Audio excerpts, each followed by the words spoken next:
मैंने एक वीडियो बनाई जिसमें मैंने कहा कि सिंधी कौम परस्त लीडरों के बच्चे अमेरिका, लंदन और बर्तानिया जैसी बड़ी बड़ी यूनिवर्सिटियों में पढ़े हैं और वो सिंध के हुकूक की बात करते हैं।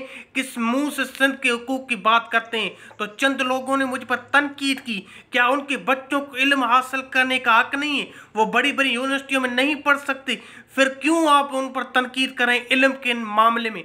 मेरे भाई, मैं इल्म के मामले उन पर तनकीद नहीं कर रहा, मैं इल्म पर तनकीद नहीं कर रहा। उनका हक है वो दुनिया के किसी भी कोने में जाए। बेहैसियत मुसलमान नबी का फरमान है कि इल्म हासिल करने के लिए चीन जाना पड़े, जाओ। औरत और मर्द पर इल्म हासिल करना फर्ज है, नबी का फरमान है। मैं मुसलमान हूँ, ये मानता हूँ, मेरा इल्म पर कोई तनकीद नहीं है। इल्म हासिल करना उनका हक है।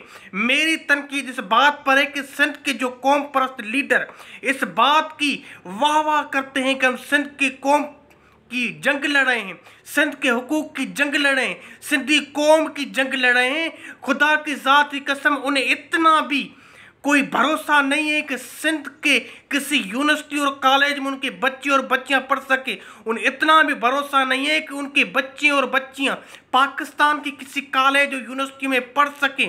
वो अपने बच्चों को अमेरिका, लंदन और बर्तानिया में पढ़ा रहे हैं और सिंध के हुकूक की बात करते हैं। किस मुंह से बात करते हो? हमें तुम्हारी किसी भी चीज़ की ज़रूरत नहीं है, हम काफ़ी हैं अपने हक लेने के लिए।